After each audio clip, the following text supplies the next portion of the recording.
Paraíba, e a você que está no Facebook e no canal do YouTube da TV Cidade, aquele olá. Hoje é sexta-feira, dia 8 de setembro de 2017. Feriadão prolongado, mas nós estamos aqui trabalhando, né? Descansamos ontem no dia 7, aqui da TV, mas filmamos lá com o J. Carlos, o Super Jack, junto com a Varusca Neves e todo o elenco que está preparando esse longa-metragem aqui no Vale do Paraíba e brevemente será lançado também aqui na TV Cidade. Um abraço a todos que tiveram ontem lá no Bonfim fazendo essa filmagem, né? Começamos cedo e ficamos até por volta das 4 horas. Lembrando também que no domingo agora recebemos o convite. Alô, presidente Luan Victor, lá do Bloco Imperial do Vale, está convidando toda a comunidade sambista de Taubaté, todos aqueles que gostam da boa música, do samba, para participar da festa de apresentação dos pilotos e do Samba Enredo 2018 do Bloco Imperial do Vale, né? O Tigre, como é mais conhecido. A entrada é franca e você pode, a partir das 14 horas, estar presente lá na rua Ivan da Silva Cunha, no Parque São Luís, no Centro Comunitário, onde tem a quadra coberta lá, e o mestre Luan com todos os seus diretores, Jean-Pierre, né, e a Marlene, e agora esqueci o nome do pai do Jean-Pierre, está sempre olhando pela gente aí, mas esqueci mesmo, da família Clemente, Irineu Clemente, lembrei agora, né? Um abraço para vocês aí, na estiva também, são do Bloco Imperial.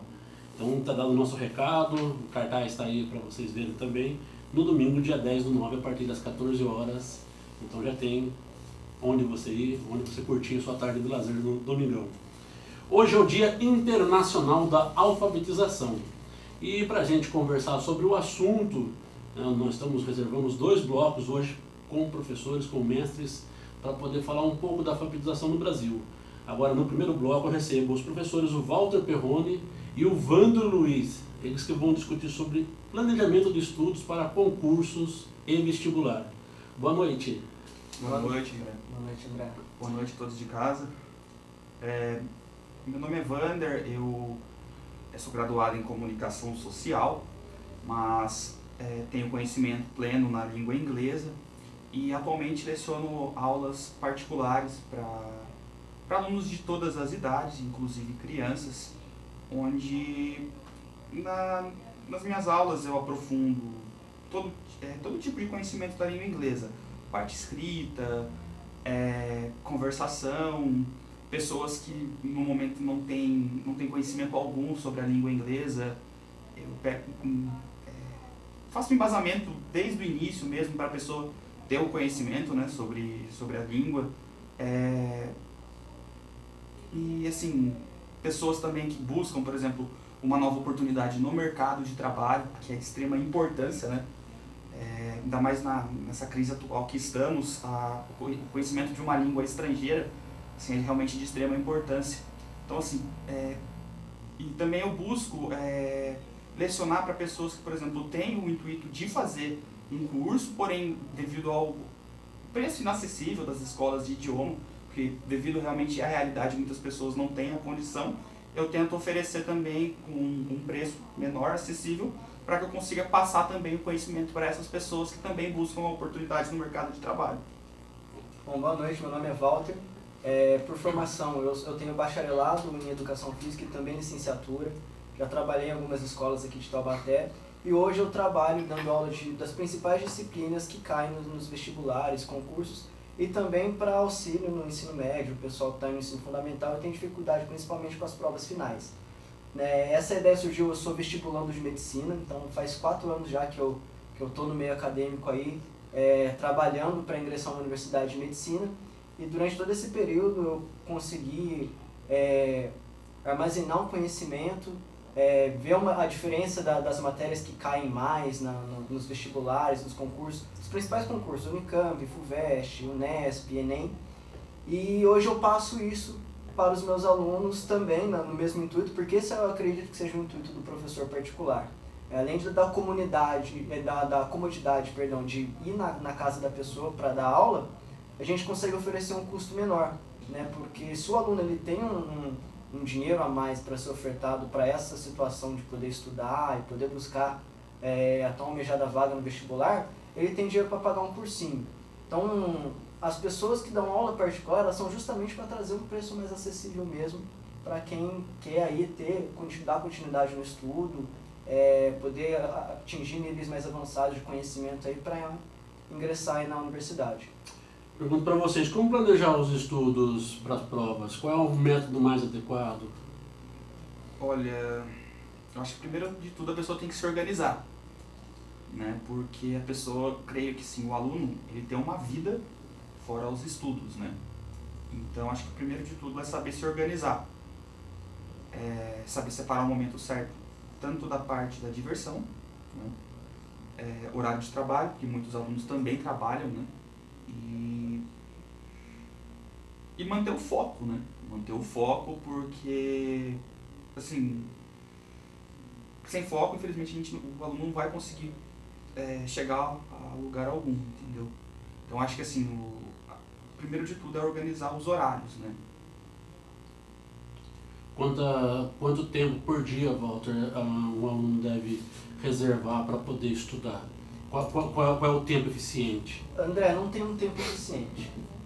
A gente sempre comenta com os alunos que não adianta o aluno estudar 8 horas seguidas, por exemplo, e não armazenar conhecimento nenhum porque ele está cansado, porque ele está estressado. Que ele estude 1 hora por dia, mas que essa hora seja válida, que ele se concentre realmente no estudo, que ele se dedique realmente, absorva a matéria. Vale mais ele estudar essa 1 hora concentrada do que estudar 8 horas disperso.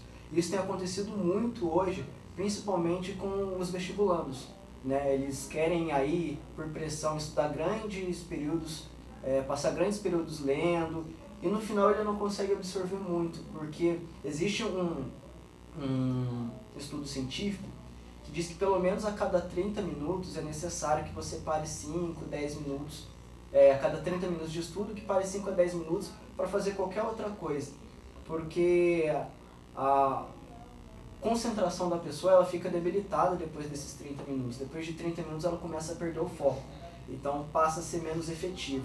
Então, se na organização diária da pessoa, a pessoa coloca lá 2 horas, por exemplo, para estudar, é ideal que ele faça bloquinhos de meia hora e dê 5 a 10 minutos de descanso entre cada bloquinho.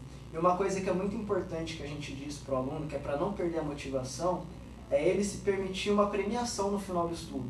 Como se dá essa premiação? Por exemplo, estudei meia hora, consegui concluir um módulo de estudo, por exemplo, nesses 5 minutos eu vou me premiar, por exemplo, com uma barra de chocolate, ou eu vou me premiar podendo mexer ali 5 minutinhos numa rede social, fazer alguma coisa que eu goste, porque com esses prêmios, sempre que ele estiver estudando, ele vai estar lá com a cabeça dele no estudo pensando, poxa, se eu concluir isso aqui, vai vir uma coisa boa depois. E ele vai condicionando o corpo dele para isso. A gente deve lembrar que um vestibulando, um estudante de último ano, ele tem que ter o preparamento de um atleta, tá? Então é muito importante ele poder, se ele puder sentar, fazer simulado de 4, 5, 6 horas, porque no dia da prova, principalmente nos vestibulares, ele vai chegar lá e ele vai ficar sentado 5, 6 horas na prova. Então assim, chega no final da prova, a dor no corpo vai vindo, o desgaste, a dor de cabeça, e essas são situações que ele já vai ter que estar condicionado àquilo. E isso vem com o treino. Então, se ele puder pegar provas na internet para poder resolver, existem cursinhos também que permitem simulados abertos, caso ele queira só fazer inscrição e participar do vestibular. É muito importante que ele tenha esse treino, que ele treine nível de alimentação, tanto no nível sólido quanto líquido durante a prova. Tudo isso é muito importante para que ele tenha um bom rendimento no estudo.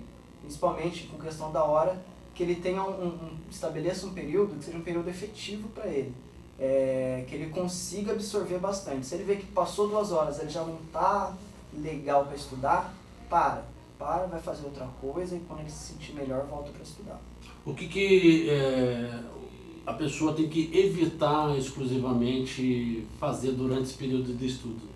Vou dar até um exemplo. Eu gostava de estudar ouvindo música, mas tem gente que não tem essa absorção do estudo, então, do método meu. Então, eu acho assim, cada um tem a maneira exata de estudar. Eu creio assim, você citou o exemplo de música. Eu também, quando eu era aluno, eu adorava estudar sobre música, ao som de música. Isso acho que vai de cada aluno, né? Mas assim, cada aluno tem que se autoconhecer, né? Como assim se autoconhecer? Ele com certeza sabe aquilo que tira o foco dele. Por exemplo, uma rede social. Por exemplo, o aluno está estudando, o caderno está aqui, porém seu celular está aqui. Vibrou seu celular, ele vai olhar para o quê? Para o celular. Então assim, eu creio que o aluno ele tem que se autoconhecer. Ele sabe aquilo que realmente prende a atenção dele. Que tira a atenção dele, desculpa. Então assim, eu acho que não existe uma fórmula exata do que não se deve fazer. Ele deve se autoconhecer e ver que realmente aquilo tira o foco dele, entendeu? E realmente se desprender daquilo naquele exato momento do estudo, entendeu? Só um adendo com relação ao método de estudo aí, como o Wander bem disse, ele tem que se conhecer e ele tem que ter uma coisa em mente também. Por exemplo, você gosta de ouvir música para estudar, mas tem que entender que lá no dia da prova você não vai poder ouvir música. Exatamente. Lá no dia da prova, tem muitas coisas que a gente tem o costume de fazer para estudar, que lá no dia da prova não vai poder fazer. Então, assim, é bem legal, por exemplo, ele treinar e estudar, por exemplo, sem relógio, porque no dia da prova ele não vai ter relógio para poder controlar o período da prova dele, o tempo que ele vai fazer os exercícios. Ele tem que entender que lá no dia ele também não vai poder fazer a prova ouvindo música. Então, assim, a nível de absorção do conhecimento, é legal ele usar de diversas didáticas. Se ensinar na frente do espelho, assistir videoaula, ouvir música, fazer resumo. Eles têm inúmeros tipos de estudos e formas de armazenar o conhecimento. Porém, é muito importante também que ele separe um período desse estudo para se condicionar à forma como ele vai estar no vestibular. Isso é muito importante. Existe todo um preparo psicológico também para poder fazer um vestibular, fazer um concurso. E muita gente às vezes se prepara para enfrentar ali a múltipla escolha. Quando chega na redação ela trava. Como que ela deve desenvolver esse processo para também estar bem psicologicamente e conseguir até colocar as palavras, especialmente na hora da redação? Então, é aquilo que o Walter citou no início, né? É tudo questão de um treino. Né? Acho que o aluno, quando ele está prestes a se preparar para uma prova, para um vestibular, ele deve elaborar, por exemplo, situações que ele pode treinar, por exemplo, situações que ele sabe que ele vai enfrentar, né? Durante a realização da prova ou até mesmo no concurso que ele vai realizar, né? Realmente é complicado porque a prova geralmente dura em torno de 3 a 4 horas. Foi como o Walter falou, preparar o psicológico, né? Preparar o corpo, é como um atleta, como ele mesmo citou, e tudo isso é questão de treino, é treinar o seu psicológico, o sono é de extrema importância, creio eu, porque uma mente cansada, um corpo cansado, consequentemente não vai ter um raciocínio coerente para a realização da prova, entendeu? Então, assim, creio que o sono, acho que assim, a grande dificuldade também desses alunos durante a pré-realização da prova seria lidar com a ansiedade, né? E a ansiedade, ela é um mal que afeta não só os estudantes, mas como os diversas pessoas, né? Então, assim, saber lidar com essa ansiedade, que eu acho que é o grande desafio que o vestibulando, que a pessoa que vai fazer o concurso tem para lidar, entendeu? E saber lidar com essa ansiedade, que assim, não existe uma fórmula exata para isso, né? É treinar o psicológico e dar o melhor de si no momento da prova, entendeu? Ô Walter, na hora que a ansiedade chega, muita gente desconta na alimentação. Sim. E muitas vezes essa alimentação não é adequada para aquele processo de estudo e também para o dia da prova. Qual deve ser a alimentação para esses casos? Então, André, a maioria dos vestibulares, né, isso aí a gente já abordando mais vestibular e nem tanto prova final de escola, mas a maioria dos vestibulares, elas são depois do almoço, né? Começa aí mais ou menos, caso o Enem, 1h da tarde, outros vestibulares 2h da tarde, então é sempre depois do almoço. É muito importante que antes disso haja todo um ritual para que o vestibulando ele vá bem disposto, ele vá disposto a dar 100% dele na prova. Então antes é sempre bom ele acordar cedo, fazer alguma atividade física leve, um alongamento, para quem gosta de yoga é muito bom, uma meditação, algo do tipo que estimule a concentração dele. Tá? Ele toma um café da manhã básico, pão com manteiga, um café que ele já está acostumado, isso logo de manhã. Digamos que a prova seja 1h da tarde, que é o caso do Enem, mas ele acorde de 7h30, 8h da manhã, mas que ele tenha um sono bem dormido, tá? De pelo menos 8 horas, que é o que é indicado. almoço, um almoço leve e não diferente do que ele está acostumado a comer. Por exemplo, o cara está acostumado a comer arroz, feijão, uma carne, uma salada, por exemplo. Ele não vai comer uma feijoada no dia do Enem. Não é coerente comer uma carne de porco frita no dia da prova. Por quê? Porque ele está muito propício a ter algum problema, uma azia, uma queimação, ou até mesmo passar mal com o peso da comida durante a prova. Então é importante que ele não saia da rotina de alimentação dele, tá? Que ele tenha uma alimentação regrada e que ele não saia dessa rotina. É muito importante uma alimentação de fibra, porque a fibra ela vai liberar uma energia para ele a longo prazo. Então, por exemplo, é o que eu costumo fazer, por exemplo, é um método que eu uso para a prova. Eu sempre levo para a prova barra de cereal, chocolate, que alguns dizem que não é bom e eu vou explicar o porquê que não é bom, e tem momento certo na prova para comer o chocolate, tá? E uma água para hidratar, tá? O cérebro ele precisa de oxigenação para ele trabalhar legal. Então a água ela é muito importante, porque tanto a parte da hidratação, mas o oxigênio que vem da molécula da água também ajuda na oxigenação do cérebro, tá? Então a água durante toda a prova é indicado, porém em pequenas doses, porque se o cara beber muita água, ele vai ficar com muita vontade de ir no banheiro durante a prova e ele vai perder tempo da prova. A maioria das provas aí dá uma média de 3 minutos por questão, então ele acaba perdendo esse tempo de prova. A barra de cereal é legal comer no começo da prova, no meio, porque como ela é rica em fibra, ela vai liberar energia durante a prova para ele. Não vai ser uma descarga de energia de uma vez para ser consumida. Ele vai ser quebrado aos poucos pelo nosso organismo e aos poucos ele vai liberando essa energia durante a prova. A barra de chocolate eu levo como um trunfo. Por quê? Você pega o Enem, por exemplo, são 90 questões. Chega lá na questão de número 80, ele já está muito para baixo, o gasto de energia dele já foi muito grande.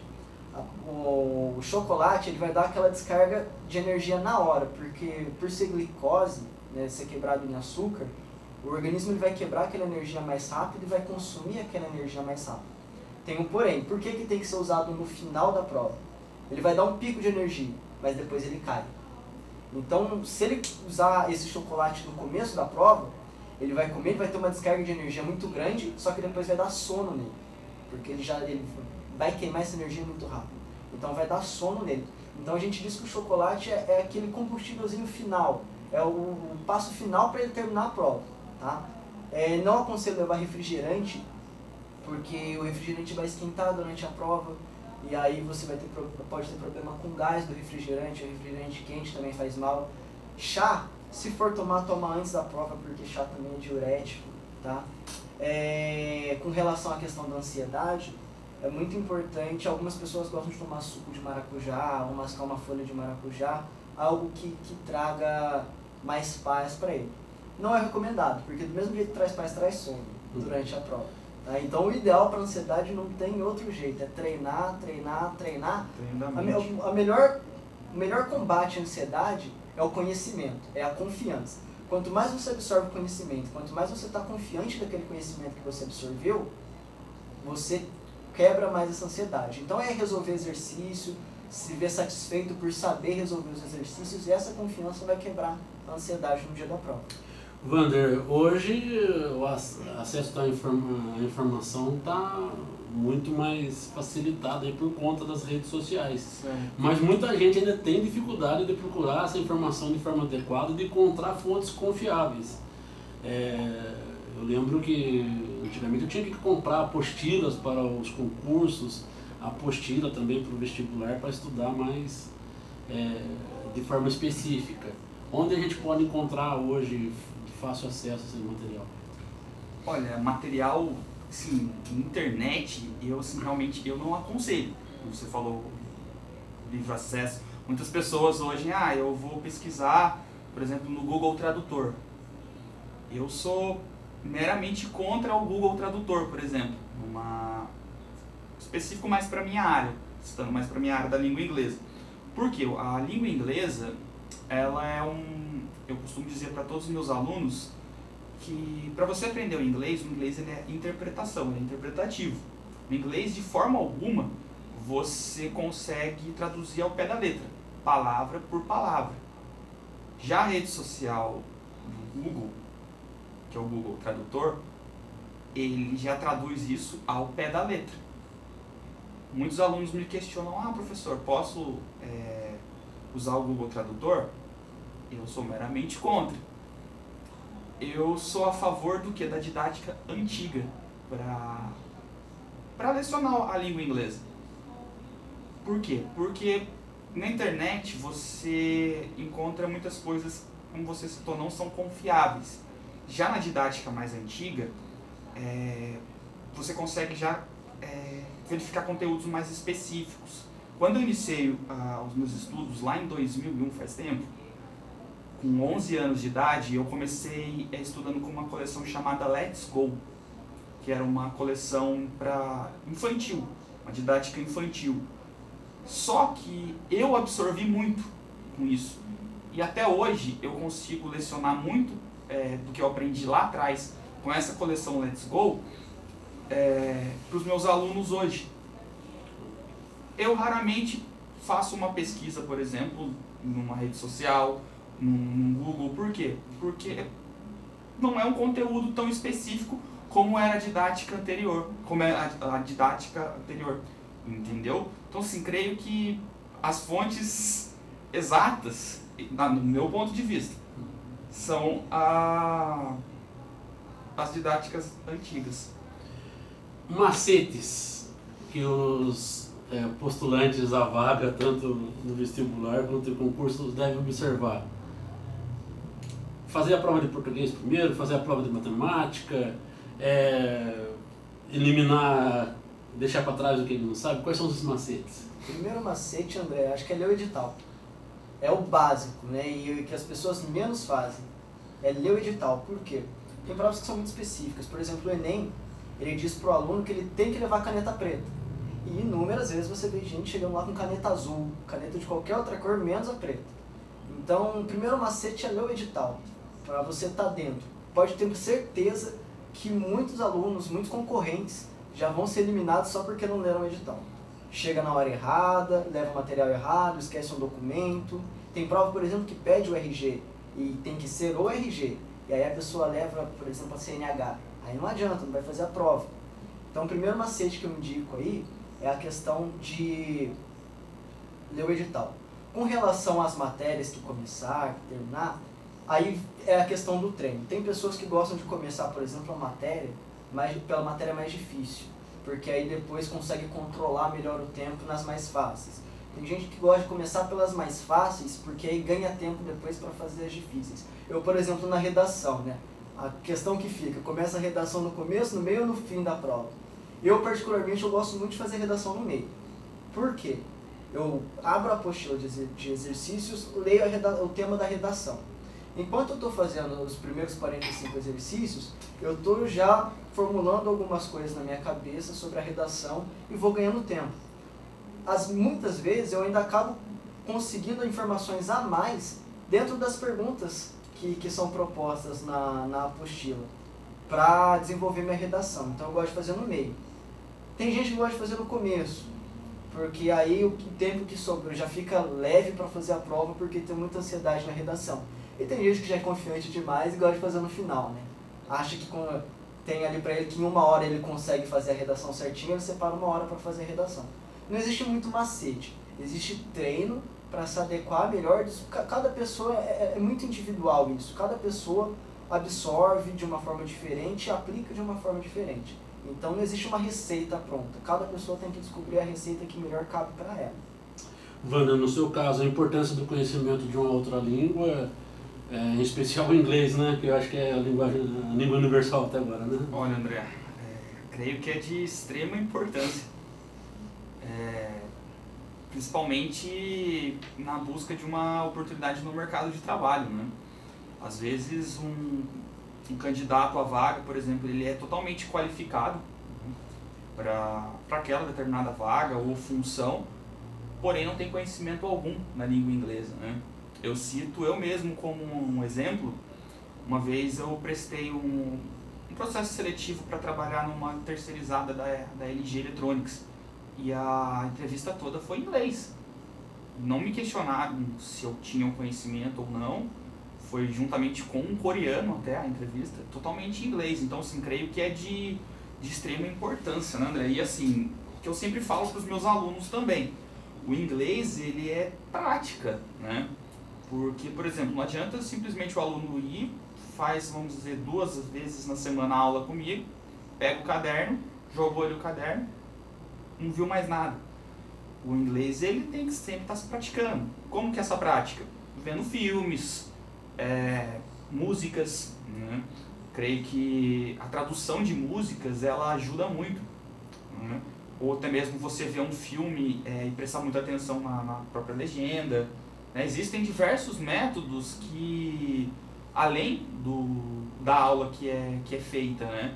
Então, assim, o que eu sempre digo assim, para todos os meus alunos acabou a aula não acabou ali a partir do momento que eu vou embora. É uma continuidade. E é de extrema importância, né?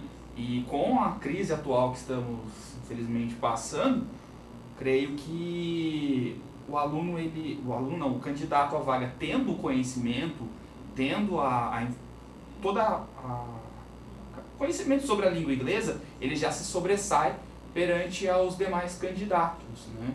Então, assim, felizmente, hoje o inglês ele é de extrema importância, principalmente para a pessoa entrar no mercado de trabalho. Na hora da prova, que cuidados ele tem que observar com relação às pegadinhas que tem da língua inglesa? Nossa, André, tem várias. Cita um exemplo. Um exemplo, tempo verbal, né? Uma pegadinha que é frequente é o famoso passado. Não sei se as pessoas de casa têm o conhecimento, mas são verbos regulares e irregulares. Os verbos regulares têm um acréscimo do ed. Por exemplo, o verbo play, que é o jogar, played. Por exemplo, o verbo comprar, que seria buy na forma presente. Já no passado ele se torna bought. Essa é uma pegadinha frequente, porque alguns verbos têm o acréscimo do ed, outros verbos não. Outra pegadinha que é frequente é a utilização do auxiliar did, que também indica o passado. É uma pegadinha frequente. Utilização do going to, que é o present continuous, que no português isso é horrendo, que é o ando, endo e indo, porém isso no inglês ele é frequente, né?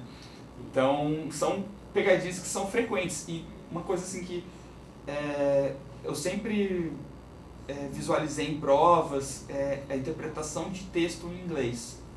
Isso é uma pegadinha frequente, por quê? Muitas pessoas vão vou fazer a tradução ao pé da letra. De forma alguma, o inglês nunca é traduzido ao pé da letra. É todo um contexto ali, né? Então, às vezes, o aluno, ele talvez não tenha esse conhecimento, esse macete, e tenta traduzir ao pé da letra. É onde ele perde muito tempo. Principalmente nos vestibulares, o inglês, ele faz com que o aluno perca tempo, né? Porque foi como o Walter citou, são 3 minutos para cada questão. Só que é um texto gigante e o aluno tem que fazer essa interpretação nesse período. Então, assim, o macete é o quê? Não tentar traduzir ao pé da letra, e sim num contexto geral, entendeu? Volto pra gente terminar. O Enem tá batendo a porta aí, né? Sim. E apresenta mudanças. Que mudanças são essas consideradas que quem está em casa tem que observar para não perder o Enem e não virar meme na internet depois? Então, né, para já não virar meme, tem que prestar atenção no horário, né, André? Tem que prestar muita atenção no horário. Esse ano nós tivemos uma diminuição muito grande no número de inscritos no Enem. Ano passado, se eu não me engano, foram 9 milhões e uns quebrados, e esse ano foi para 6 milhões e uns quebrados, né? Isso aí é devido ao aumento da taxa de inscrição do Enem, uma dificuldade maior que eles colocaram aí para pedir a isenção da prova, da taxa da prova, e também porque eles tiraram a questão de poder tirar o diploma do ensino médio pelo Enem, também agora é uma outra prova, já não faz mais pelo Enem.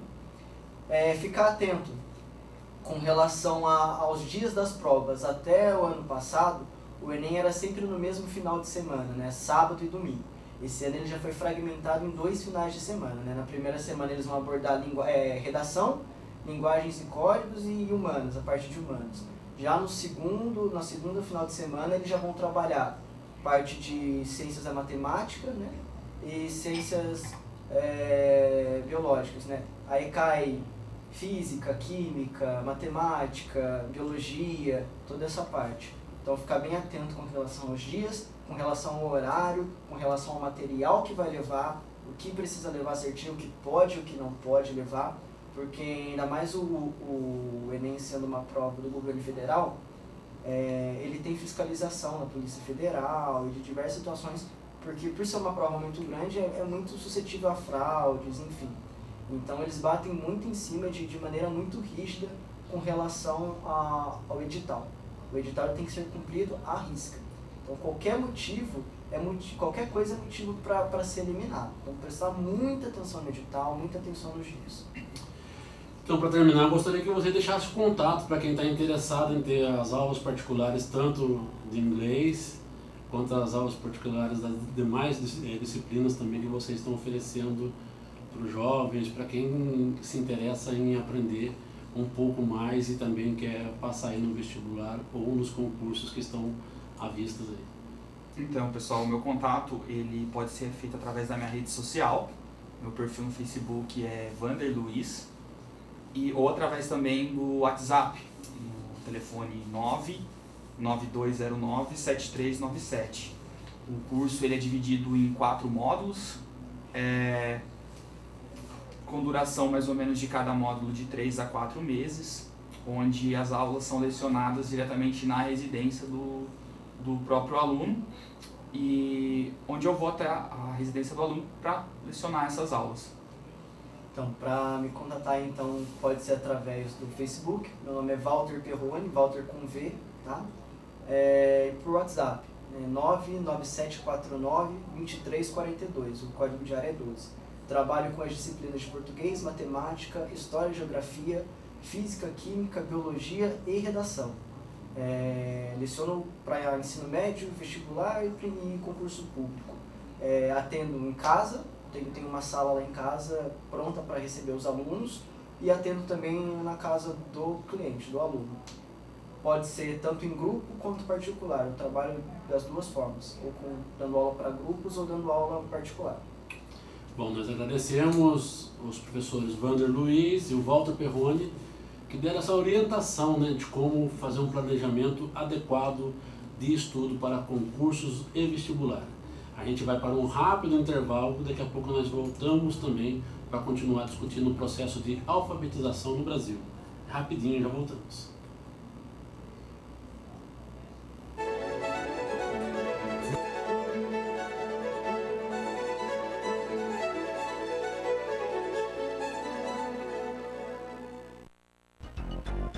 A construtora Araújo Simão atua no mercado imobiliário há 22 anos, criando empreendimentos que trazem solidez, seriedade e profissionalismo. A Araújo Simão oferece projetos inteligentes e mão de obra qualificados, proporcionando um preço de venda competitivo e lucrativo. Hoje são mais de 35 obras, atendendo a todo o Vale do Paraíba, Litoral Norte e Sul de Minas. Araújo Simão, Rua Coronel Marcondes de Matos, número 35, Centro de Taubaté. Telefone 3621-4012. Construtora Araújo Simão, excelência em construção. Programa Transparência. Oferecimento Supermercado Itambé, sempre o menor preço. Supermercado Itambé, mais do que conhecido, é o supermercado mais indicado da cidade. E a fórmula é simples: vende mais barato e tem tudo o que você precisa em suas compras. Supermercado Itambé, atendimento a toda a cidade. Acompanhe suas ofertas, faça suas compras e economize muito mais. Avenida Itambé 345, no Jardim Baronesa. Supermercado Itambé, sempre o menor preço.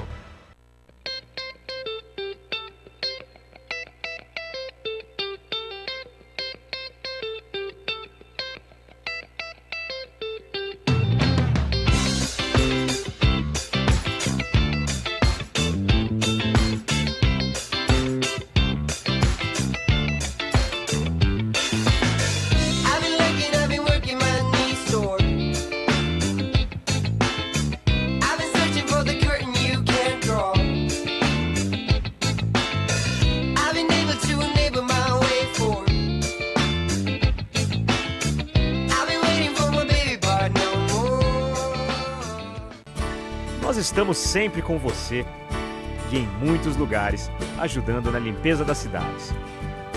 se preocupando com o nosso planeta e com o futuro dele. Agora, queremos fazer a diferença na sua empresa com o nosso sistema integrado de serviços especiais. Para nós, o maior orgulho é estar sempre presente. Milclean, agora em nova sede, Rodovia Presidente Dutra, quilômetro 116. Saúde, o maior patrimônio. Quem ama, cuida e faz escolhas por acolhimento, respeito e confiabilidade. Sua confiança é a nossa maior conquista. Laboratório Oswaldo Cruz. Como já dizia Monteiro Lobato, tudo vem dos sonhos. Primeiro sonhamos, depois fazemos. O taubatiano sempre sonhou e a Prefeitura de Taubaté realiza este ano a FLIT, Feira de Literatura Infantil de Taubaté, de 11 a 17 de setembro na Avenida do Povo. As principais editoras do Brasil apresentarão o melhor da literatura infantil. Teremos também saraus, apresentações artísticas, contação de histórias, shows musicais e no encerramento, toquinho. Confira a programação completa no site. Venha e traga sua família. Cidade de Taubaté, orgulho de viver aqui. Brasileiro, defasado.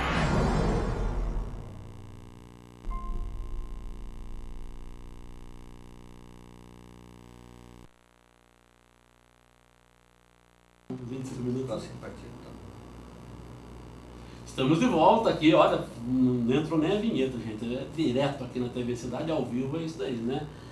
Só reforçando, sexta-feira, dia 8 de setembro de 2017, feriado prolongado, mas nós estamos aqui fazendo o nosso programa agora, conversando com os mestres também, professores, né, e diretores da POSP Taubaté, o Jorge Henrique e a Neuza Costa, a quem eu agradeço a presença e dou meu boa noite.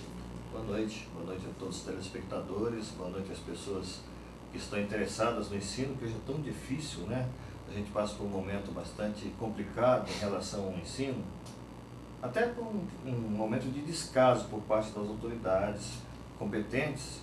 Então a gente está nessa luta aí já há algum tempo. Eu sou professor desde 1969, tinha 19 anos quando dei minha primeira aula. Então já vão aí mais de 40 anos de sala de aula, né? E no estado eu estou desde 1990. Então, a partir do momento que eu entrei no estado é que eu pude perceber a diferença brutal que existe, né? O descaso completo das autoridades com relação ao ensino. Hoje é o Dia Internacional da Alfabetização, né? Como que vocês avaliam o estágio atual nosso brasileiro? Em que pé estamos? A educação nunca foi, ela é prioridade nos momentos de eleição, mas prioridade dos governos ela nunca foi, né? Então ela passa por uma crise maior, já faz muito tempo. A alfabetização no Brasil ela é muito difícil, principalmente no estado de São Paulo. O estado de São Paulo é realmente quando a gente vê, por exemplo, uma criança do Piauí ganhando não que eu seja contra o Piauí, mas pelo dinheiro que passa por São Paulo, pelo recurso que passa pelo Piauí, era para ser o contrário. Quando você vê uma criança do Piauí ganhar um concurso de ensino, né, na frente de São Paulo, a gente fica meio perplexo, né, porque é uma coisa inacreditável, né? Que fatores que prejudicam um avanço na educação brasileira nesse processo de alfabetização? Tem muita discussão com relação até ao tempo de alfabetização da criança. O governo planeja uma meta e depois não consegue atingir essa meta. É que estruturalmente a educação ela não leva em consideração o trabalhador, professor, ela não leva em consideração a carga horária, a jornada exaustiva que o professor tem, a quantidade de alunos que tem em sala de aula, a pressão que o professor sofre com fechamentos de salas de aula, essa situação que vem passando durante muitos anos que o governo do estado de São Paulo tem feito, salário do professor que é muito baixo. Há 4 anos. A gente não tem aumento nenhum e aí ele vem com metas para serem atingidas. Essas metas têm que levar em consideração a relação aluno-professor, professor-aluno, e que não é levado em consideração. Por isso que o estado rico como o estado de São Paulo é desse jeito. Eu acho assim que quando você estabelece uma meta, né, a cumprir, são vários os fatores, como ela disse, que tem que ser levado em consideração. E em São Paulo não é levado em consideração a propensão do aluno, é levado em consideração o que o governo quer que a pessoa seja no futuro. Hoje existe uma tendência muito forte em se colocar técnicos na praça, não colocar pessoas formadas. Tá? Então, quando você vai num colégio, por exemplo, eu dou aula para o colégio, o 2º grau, e um aluno não sabe responder qual é a capital da Argentina, por exemplo, qual é a capital do Piauí, qual é a capital de Goiás, isso falando de geografia, eu nem vou falar de matemática, porque divisão com um denominador que tem número, ninguém sabe fazer.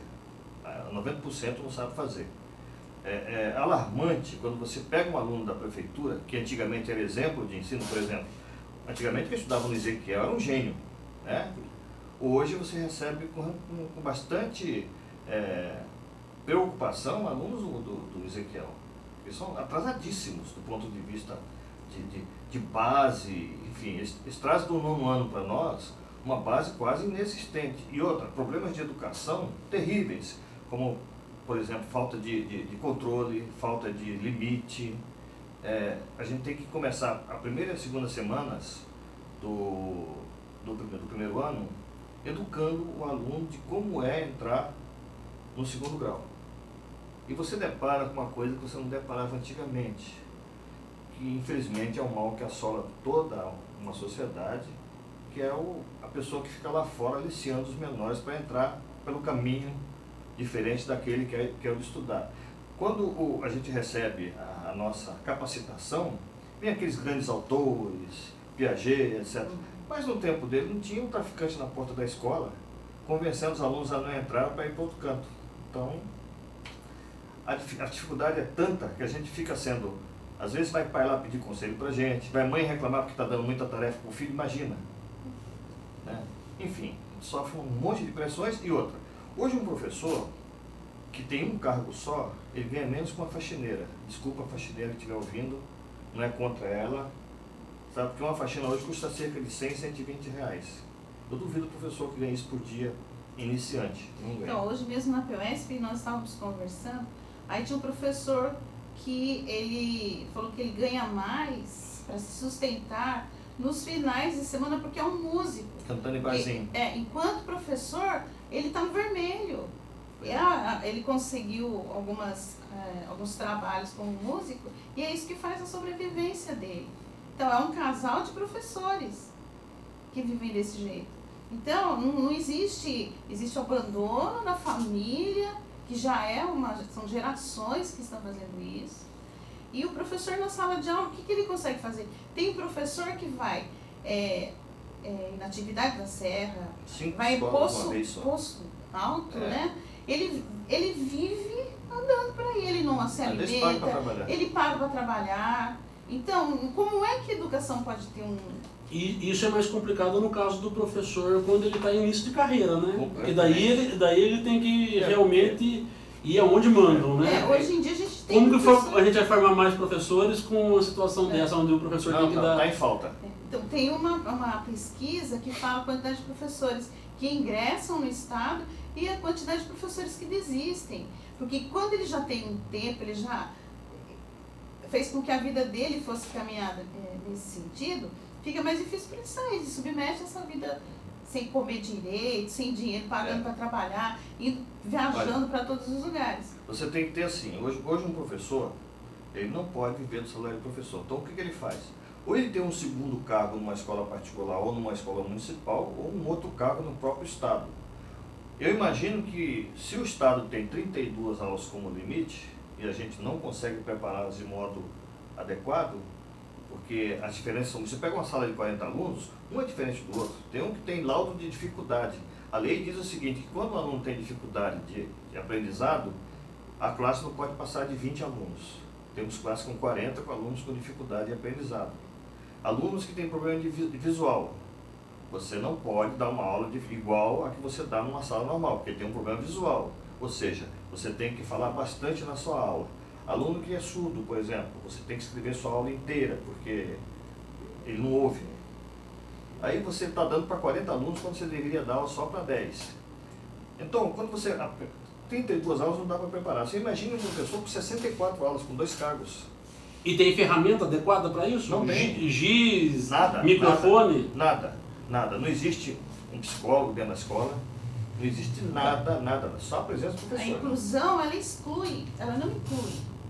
Não tem, o professor fica doente por causa das condições de trabalho, o aluno, ele sofre na escola, porque ele não existe, a lei é ótima, mas ela não é feita do jeito que deveria.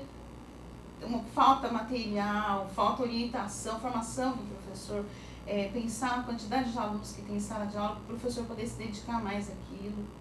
E quem sai perdendo? E o professor hoje não encontra apoio também na comunidade, né? Porque os pais estão terceirizando as responsabilidades que deveriam ser dele, educação familiar, por exemplo, passando para o professor essa responsabilidade, né? Vou te contar uma história que aconteceu conosco lá no PQ, no Bernardino Querido. Tinha um aluno que ele tinha, não vou dizer o nome dele, é claro, né?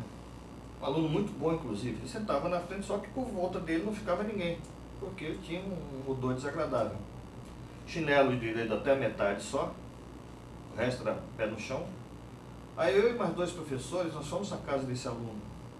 É uma coisa degradante, porque o pai, que já faleceu, o pai vivia bêbado e gastava todo o dinheiro que ele arrecadava como pedreiro, 90% na bebida. Então não tinha, comia o básico. Então. Nós adotamos esse menino, então todo mês dávamos dinheiro para ele cortar cabelo. Teve uma colega nossa que foi decisiva nisso, porque ela adotou como mãe o menino. Tá na hora de você cortar cabelo, pode cortar. Tá. E esse menino hoje faz 5º ano de engenharia. Nós conseguimos recuperar um.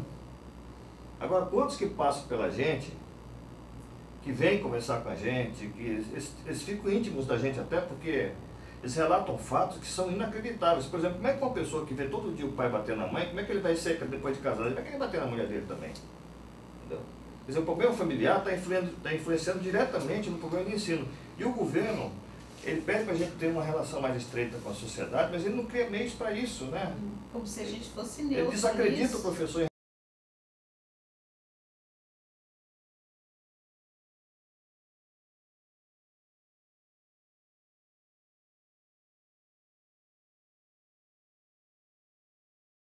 Começa a ir no psicólogo, tomar remédio de taxa preta, aquela coisa toda. Porque não aguenta a situação de pressão que é diariamente. Além de você ter a sala de aula, você tem um monte de papelada que você tem que fazer, tem um monte de laudos, etc. E cada vez vai aumentando mais. E nada de aumento. Né? O aumento de serviço existe, mas não existe o aumento salarial. Quando a gente sai na rua para fazer campanha para o aumento salarial pela POS, pelo nosso sindicato, a gente às vezes é chamado de vagabundo, não. Mas não é bem isso, né? A gente está tentando ter o mínimo para poder a gente ter condições psicológicas, porque se você está devendo alguma coisa, como é que você vai dar uma aula? A professora adoece e a gente tem um instituto, que é o IANSP, Instituto de Previdência do Funcionário Público. Aí nós pagamos todo mês 2% do que a gente ganha. E o governo, enquanto patrão, ele tem que pagar a parte dele, né? Não, ele não paga a parte dele. Ele não repassa a parte dele. Ele não repassa. Então a gente sai correndo atrás de médico, de exame. É uma coisa assim tão difícil e sofre pressão na escola. Você não tem assistência médica direito. Não há preocupação do governo em melhorar uma situação dessa. Então vai ficando uma bola de neve.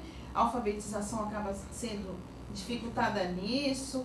Quem sai perdendo é essa relação professor-aluno, que é uma relação muito importante e o governo está preocupado, as pessoas estão preocupadas com a escola sem partido. Aonde você é neutro numa escola, o professor está lá para trabalhar com o aluno e essa relação de formação dos dois. Ninguém vai lá para formar, faça aquilo que eu sempre digo. Você não precisa ter medo do que falam. É só você fazer a coisa direito. Se você fizer a coisa direito, você não está preocupado se tem alguém aí falando... Você não vai fazer uma política partidária dentro da sala. Mas o fato de você dar aula já é político. Claro. Tá certo? Porque você está educando. Por exemplo, sou professor de física. Eu deparo muito com problemas com pessoas muito religiosas, porque elas acham que o mundo foi feito em 7 dias e o universo está em expansão ainda. Até você explicar que que 7 dias de Deus não são iguais aos 7 dias da terra. Você vai mãe na escola reclamar que tem um diabo dando aula, já foi isso para falar de mim na escola, que o diabo estava dando aula.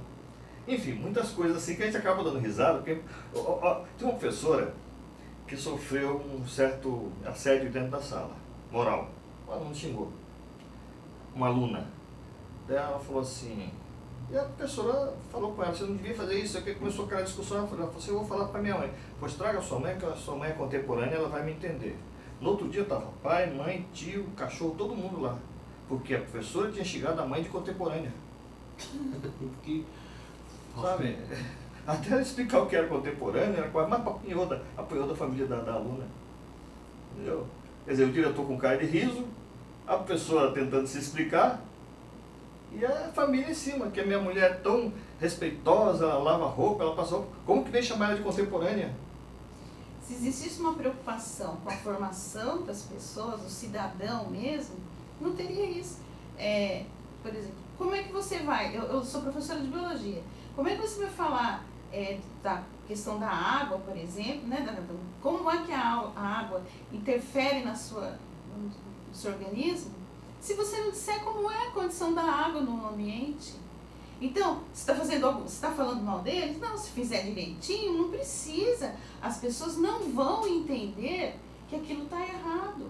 No seu caso, se falar de mutação genética e ligar a questão de gênero, então pode ser problema crucificado, né? Claro, vai ter pastor na porta da escola, vai ter mesmo. todo religioso vai ter na porta da escola. Vai achar que a gente está influenciando o aluno. A religião do aluno, é o tal negócio. Então, tudo isso a gente sofre, isso não é pontual, não. Isso é dia a dia. Então, nessa hora que a Jorge falou, aparecem pai, mãe, cachorro, aparece a família toda. Mas na hora que a gente precisa fazer um trabalho conjunto com a família, porque o professor não faz trabalho sozinho, você abandona o seu filho lá, não são todos, mas muitos pais fazem isso. Se ele aparecesse para fazer um trabalho conjunto, é lógico que a educação também ia melhorando, são muitos aspectos que precisam ser melhorados. E um deles é esse. E o enfrentamento com relação à violência, né? Porque você está falando de pais que comparecem à porta da escola, hoje a gente só vê notícia de pais comparecendo para brigar com o professor e chegar a vias de fato e às vezes validar o que o aluno faz dentro da aula, que não é o correto, né? Como foi o caso agora recentemente da professora do Paraná. Eu tenho uma amiga lá no Bonfim, que agora eu esqueço o nome dela também, mas não interessa de pôr o nome, que ela aposentou porque ela sofreu uma agressão de aluno e até hoje, depois de 10 anos, toma remédio controlado.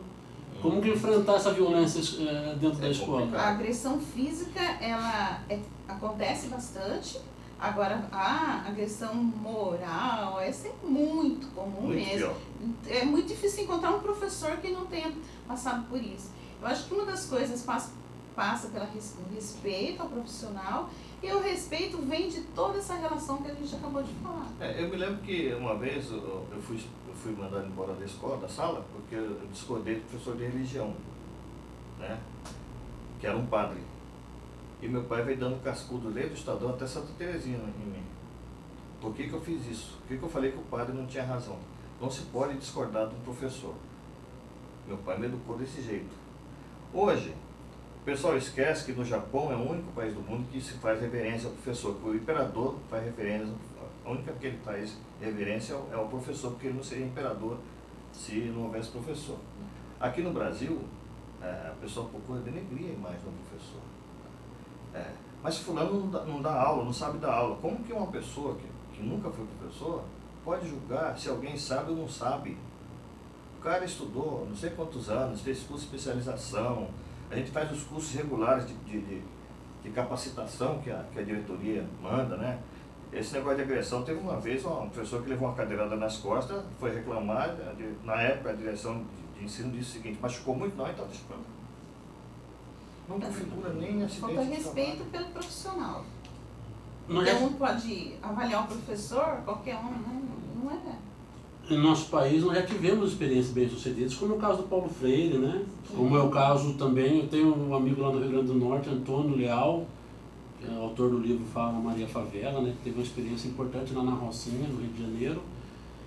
Como que a gente consegue fazer com que esses métodos com que outros modelos possam ser implantados no Brasil de forma que contemple essa evolução humana, evolução tecnológica, evolução social nossa. Há tempos atrás, um amigo meu começou a preparar aulas de áudio. Ele entendia que matemática, mesmo sendo matemática, no áudio, se ele projetasse e houvesse a comunicação entre o áudio e a imagem, o negócio ia ficar melhor. Eu passei vários filmes na minha matéria também, dando astronomia, de filmes científicos. No final do mês, uma mãe reclamar dizendo que, cadê a matéria do meu filho, só passa filme. Então, assim, eles querem a escola tradicional, mas não querem ficar dentro da sala de aula. É um paradoxo que a gente tem que ficar... Existem trabalhos de professores, a gente fala, por exemplo, o que chama bastante atenção é a violência, o professor sendo agredido, o aluno, mas existem trabalhos bem feitos, né, que não aparecem da mesma maneira. Agora, pensando no geral, precisaria de respeito ao profissional, porque melhora essa relação professor-aluno. Isso melhora, né, sem investimento na educação. A educação, ela é um instrumento maravilhoso para o político, né?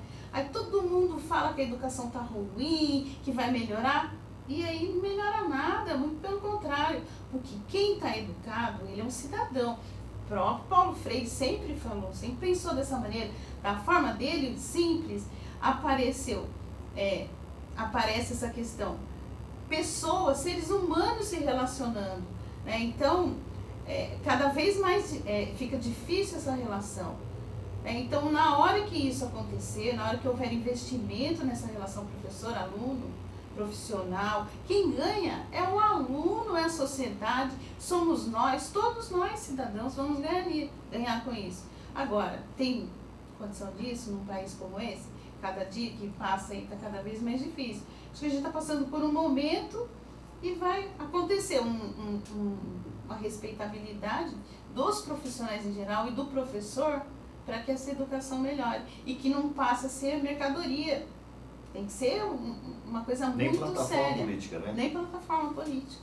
A gente está quase no finalzinho do nosso programa. Eu gostaria que vocês deixassem considerações finais também para quem está nos assistindo e o recado especialmente para os pais, né? Eu acho que começa pelo respeito mesmo e valorização mais do mestre e do professor que está ensinando o seu filho aí. A Neuza já se aposentou, eu estou na sala de aula ainda, o que eu peço para os pais é assistir uma aula. Entra dentro da sala, não avisa não, entra lá, senta e assiste. Para você ver qual é o empenho que nós temos em educar os seus filhos.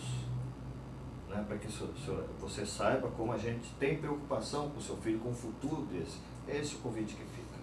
Então, a gente não, que os pais não vejam, o aluno não veja, que a gente é inimigo deles. Nós estamos ali, nós somos trabalhadores, tem uma troca entre professor e aluno e que os pais percebam e sintam isso.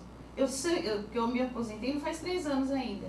E eu converso com os colegas, porque estou sempre na PUESP, e as coisas não mudaram nada está melhor.